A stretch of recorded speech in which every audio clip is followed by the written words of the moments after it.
Welcome to the Human Capital Innovations Podcast, your go-to source for personal, professional, and organizational growth and development. We hope you tune in often for all things people management, organizational development and change, organizational leadership, and social impact related. Maximize your personal and organizational potential with Human Capital Innovations Podcast.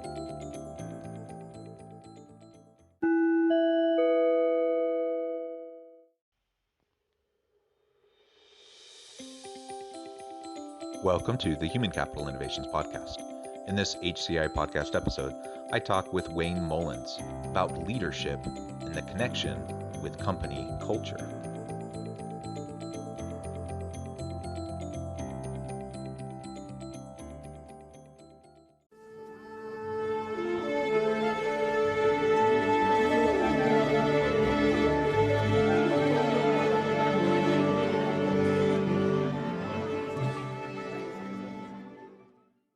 Wayne Mullins, welcome to the Human Capital Innovations Podcast. Thanks so much, Jonathan. Looking forward to our conversation. Yeah, I'm excited to have a chance to chat with you today. We're going to be focusing on a passion of mine, and that is leadership and the connection of effective and impactful leadership to company culture, how leadership affects the culture, but also how the culture and the dynamic of the team impacts styles of leadership and how we can be most effective with our people. And I think it's a kind of a reciprocal thing. It goes both ways, and both tend to influence the other. So we'll have a really great conversation around that. As we get started, I wanted to share Wayne's bio with everybody. Wayne Mullins is the founder and CEO of Ugly Mug Marketing. Over the past 20 years, he has scaled multiple companies and helped hundreds of entrepreneurs do the same with their companies. Ugly Mug Marketing has won the praises of some of the leading influencers in the business world, such as Chris Voss, Neil Patel, and Ari Weinswig. Wayne's work directly influences more than 100,000 entrepreneurs annually through his blog, books, and training programs. Wayne has personally worked with clients in over 100 industries from every corner of the globe. And through his books and training programs, Wayne directly influences more than 250,000 entrepreneurs each year. Again, wonderful to have you here. Thank you for joining me. Anything else you would like to share by way of background or personal context before we really dive on in? Yeah, I think I'd start with just saying that, first of all, I'm excited about this conversation. I'm looking forward to this. Over the last, probably 4 years or so, kind of building a team, building a culture has been a point of intention for me. And the story goes like this. So I've got a small company. I have some friends who have some smaller companies. And I had a friend who was at the point of deciding to either scale his company or sell his company. And I was a part of an entrepreneurial mastermind. And it just so happens that we did lunch once a month. And so I said to my friend, I said, this is the perfect opportunity for you to come. It will give you a chance to kind of be around some other entrepreneurs who have scaled their companies, to ask questions and kind of learn from them. So we show up to lunch. I'm excited that he's there, introducing to several people.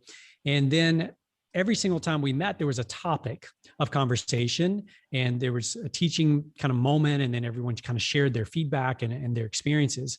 And it just so happened that the conversation or the topic that day was building a team. And so as the conversation began, it was very positive. The presenter was sharing some wonderful tips and some ideas. But then for the next hour, entrepreneur after entrepreneur went around the room and shared their challenges and their frustrations with their employees and with the people on their team. And as a result of this, we leave a little bit later. I call my friend and say, so, what'd you think? He said, I've decided I'm going to sell my company. I don't want to have to deal with building out a team. And so it was from that moment on, that was really kind of a big pivot moment for me. It kind of dawned on me that there has to be something that people who build great teams, people who have great cultures, there has to be something that they're doing different than that group of entrepreneurs. And don't get me wrong, there are a lot of successful entrepreneurs in that room, but they had to be doing something different. And so that began this new quest for me, so to speak. Well, that's super interesting. I appreciate that background, and I agree. I mean, these are the passions that I also hold. I think it's just so important for us to always be thinking about effective leadership, to be thinking about our organizations, our cultures, how we interact with our people. And sometimes we do that well, and other times we undermine ourselves, usually inadvertently, that, we end up hurting our own chances of having a dynamic team that's producing and innovating and doing really great things. Well, as we launch on into the conversation, I thought first you could share with listeners really your approach to leadership. Maybe 3 words that you would use to describe your leadership, your general approach, and why. Sure. 3 words would be tough. I would say my simple answer would be that leadership is about serving. So that may be 4 words there, but it's about serving. And I think so often particularly in American culture, we are almost taught, or we almost kind of witness from the outside, that it's the opposite, that the further up we go in an organization, the more people will have under us to do all the things we don't want to do, or to quote unquote serve us. And what I've discovered over time is that's absolutely the polar opposite's true, that the further up we go, the more responsibility we have and the fewer rights we have. So in other words, I'm, quote unquote, the founder, the CEO of this company. So I can, quote unquote, in theory, on paper, do whatever I want to do. But if I want to build a culture, a highly accountable, self-accountable culture, I can't do that, right? I have to be intentional about building this culture. I would say that if you're unintentional about building a great culture, then you are intentionally building a bad culture.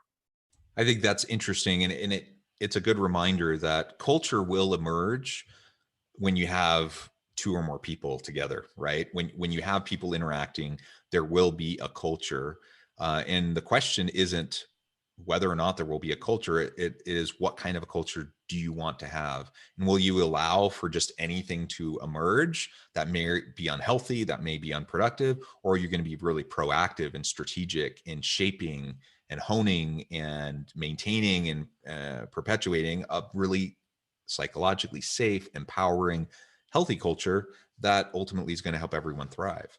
Completely agree, Jonathan. What's interesting, if you look back at the root word, the Latin word for culture, it actually shares the same as cultivate, right? So it comes from the same root Latin word. And we think about cultivating the soil, what a farmer would do to cultivate the soil. It involves work. It involves being intentional. It involves breaking up what may be clay and other rough soil and kneading it and making it soft, supple soil so that it can take a seed, so that the seed can then grow and flourish.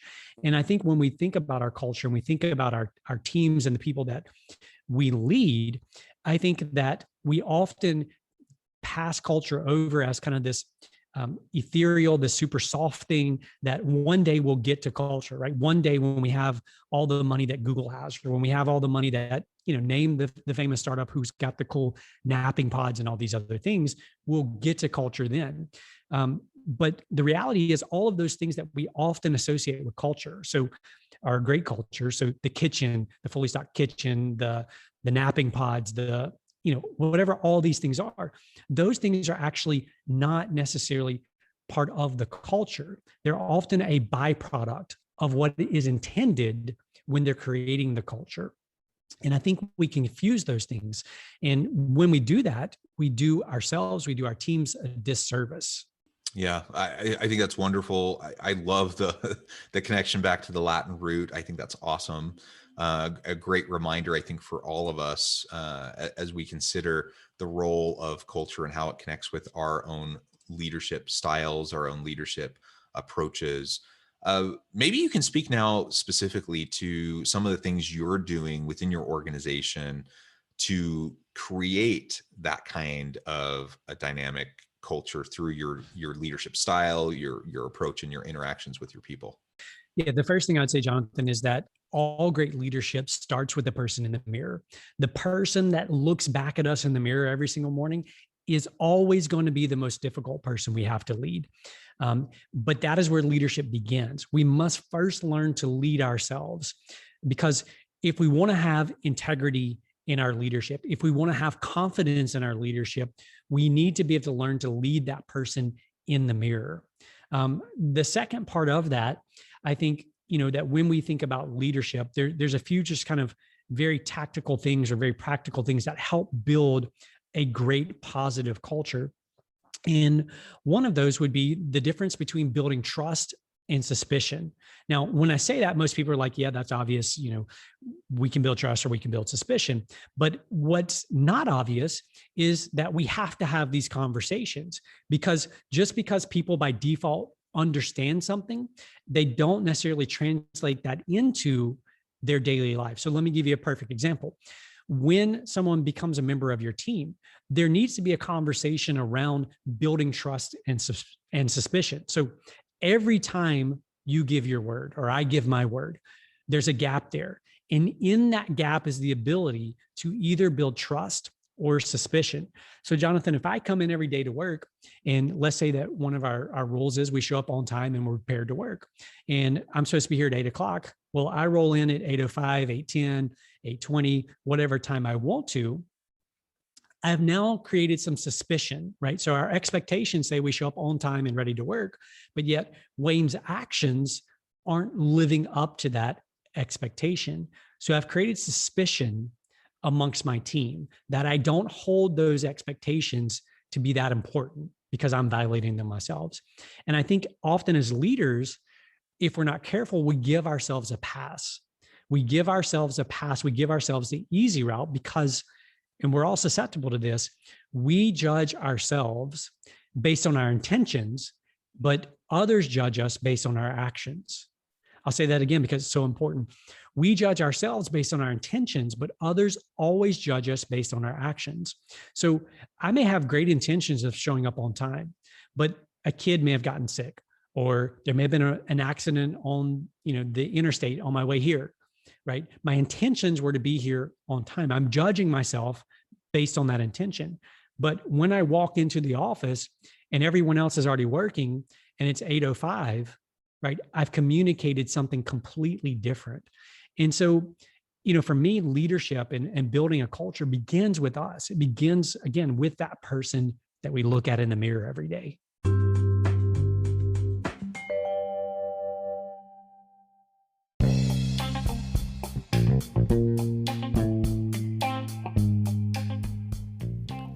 I'm excited to announce the publication of my new book from HCI Press, The Alchemy of Truly Remarkable Leadership: Ordinary, Everyday Actions that Produce Extraordinary Results. Consider how the nature of work has shifted over the past 50 years. With increased globalization, rapid technological advancement, and the shift in economic composition, the average job of today looks very different than the average job of 50 years ago. What will the jobs and organizations of tomorrow look like? Moreover, what does this all mean for organizational leaders? What are the core competencies and capabilities of organizations and their leadership that are prepared for continued disruption and geopolitical and socioeconomic shifts? Regardless of what the future holds, increasingly, leaders need to be socially minded, data-driven, decisive, champions of talent, and disruptors of the traditional notions of leadership, teams, organizations, and work. The Alchemy of Truly Remarkable Leadership will help you to explore your own leadership competencies and capabilities and consider ways to apply and implement them into your workplace and personal life.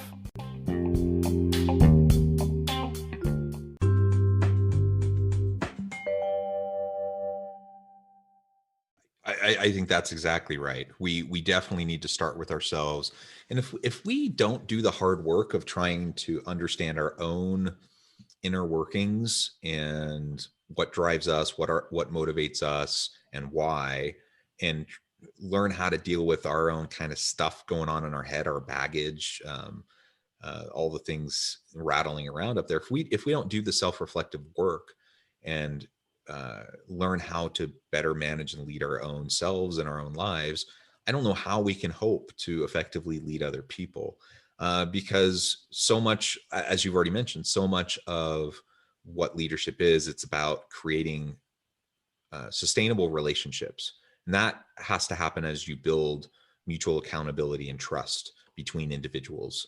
And I don't know how I build trust with people if I can't understand them, and I can't fully understand them if I don't fully understand myself, because I'm always going to be projecting my own crap onto other people. unless I can become more self-aware and understand my biases, understand, my assumptions and how they end up influencing my perception, on the world around me and the people I interact with. So it starts with us.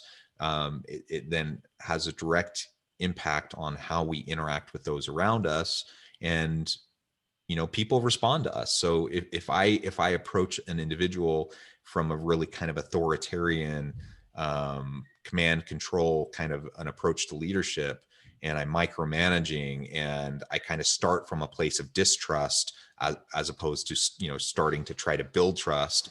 If I'm that way with my people, they're going to respond in a kind of a corollary kind of a way. And it's usually not going to be something that's going to disrupt, the style that I'm taking. That doesn't mean they're not capable of being in an adult environment where, I have expectations for them, and then they achieve those they live up to those expectations, and we develop trust over time. But if someone's being micromanaged, they're going to end up just reverting back to kind of a like protective kind of an approach to their work. And ultimately it's going to reinforce my idea that maybe they're not someone that takes initiative, or they're not someone who's willing to put themselves out there more. And it just becomes a self-fulfilling prophecy. So it has to start with us first. And then that can lead to better long-term sustainable relationships with our people. Yeah, absolutely. And, I think when it comes to, that trust or suspicion, I think that we all begin relationships, particularly on a team. We begin with the default of trust. We want to trust the people on our team. Hopefully that we've had some decision or some ability to help sculpt that team, shape that team. So we want to go into those relationships with trust. We begin with trust, but it's important to have that conversation around, I trust you. I trust that you're going to act in the best interest of the goals, or whatever the objective that we're pursuing. But here's some ways that you can build suspicion, right? Here's some actions. Here's some tangible things that you could do that would start building suspicion around this relationship. And I think it's so important that when we think about culture and when we think about leadership, communication is at the center of all of that, right? It's all about communication. And we get ourselves in trouble when we misinterpret or we misunderstand the difference between explicit communication and implicit communication or implied communication.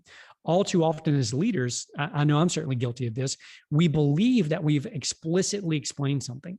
In other words, this is what we're after. Here's the way we're going to pursue this thing, or here's the outcome that we're after. And come to find out a little bit later, we've really only implicitly explained all of the pieces and components are necessary. So one of the things that I often say is that if you find yourself frustrated, if you find yourself having to micromanage, chances are very good that you didn't explicitly communicate what was required. I think by and large, most people, the vast majority of people, want to show up every day and they want to do a good job. And so if something is not happening there, right, so they're not meeting those expectations, the first step is, again, like we've already talked about, to begin with us and say, okay, when furious, so I'm furious about the fact that things have gone off the tracks here, the results are not where we wanted them to be. When furious, get curious. Did I explain explicitly what we were after? Were they clear on the outcome that we were pursuing?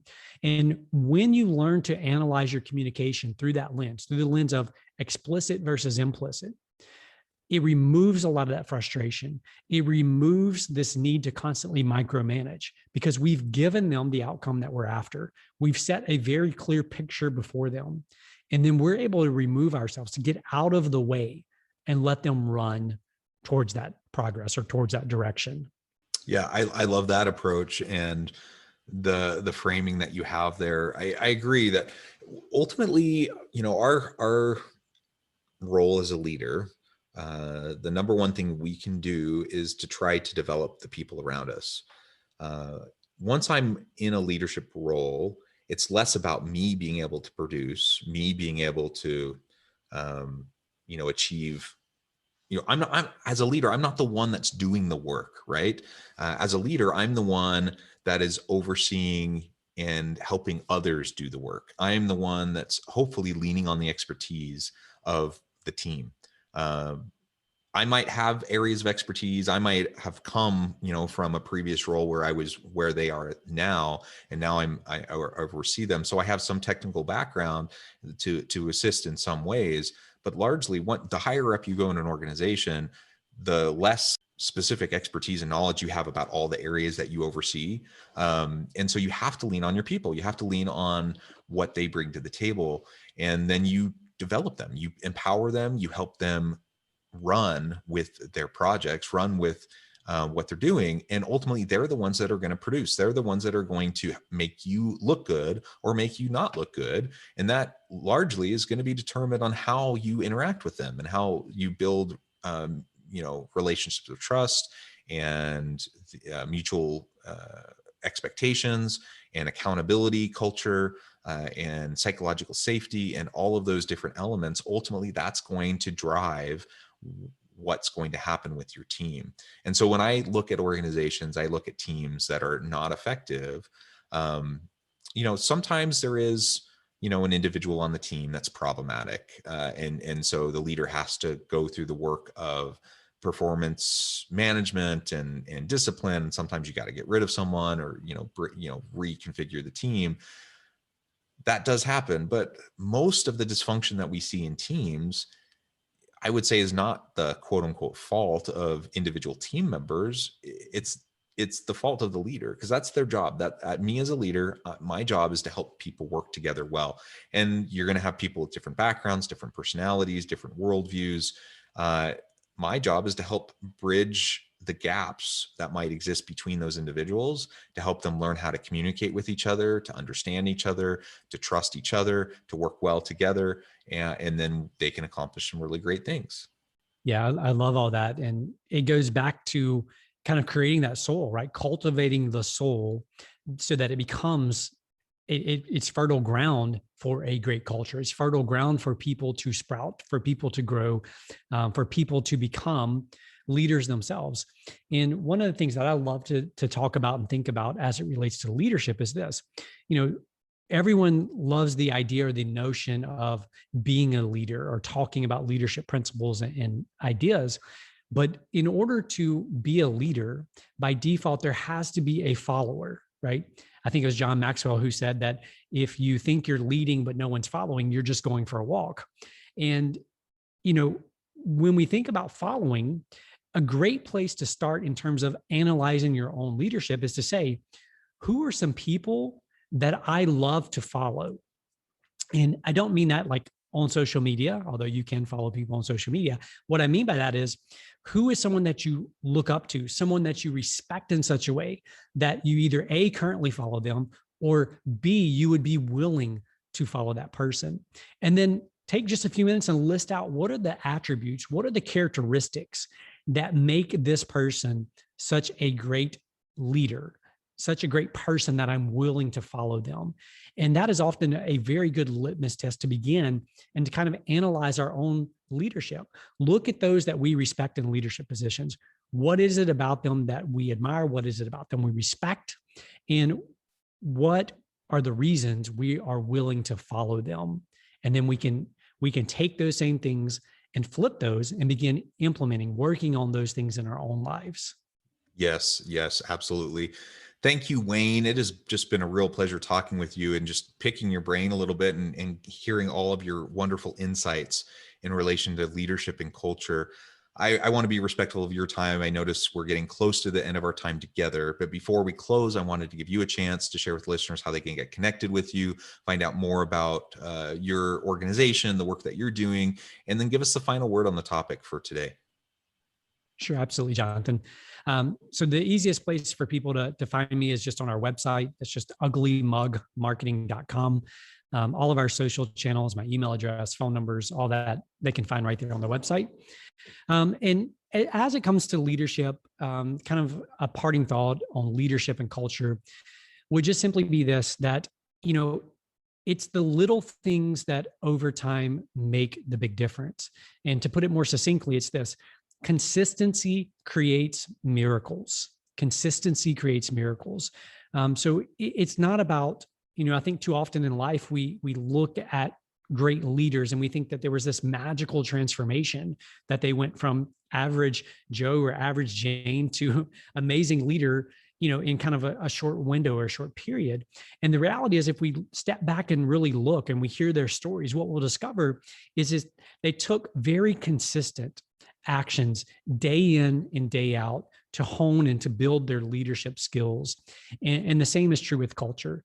It's not like some magic wand you can wave and all of a sudden you've got a great culture. It's in the consistency. It's the consistency that creates the miracles. I love it. The consistency that creates the miracles. Absolutely. If you're going to develop trust, you got to be consistent. People have to know that they can count on you, that your word means something, that you're going to walk the walk, not just talk the talk. I think at its very most fundamental, foundational level, leadership, as you have followers, as you mentioned, leadership is about relationships, and relationships are about trust. And if we want a dynamic culture, we ultimately need to genuinely care about our people, develop those relationships, develop them, and create trusting, mutually accountable relationships with them in the workplace. Well, Wayne, it has been a real pleasure talking with you. I encourage listeners to reach out, get connected with Wayne, find out more about what he and his company can do for you. And as always, I hope everyone can stay healthy and safe, that you can find meaning and purpose at work each and every day. And I hope you all have a great week.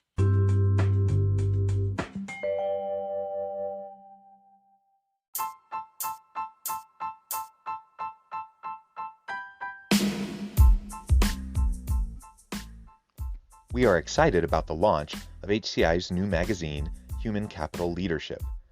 Human Capital Leadership is a free, interactive e-magazine designed to help individuals, leaders, and organizations find innovative approaches to maximize their human capital potential. We will be publishing issues quarterly in August, November, February, and May. Check out the first issue and let us know what you think.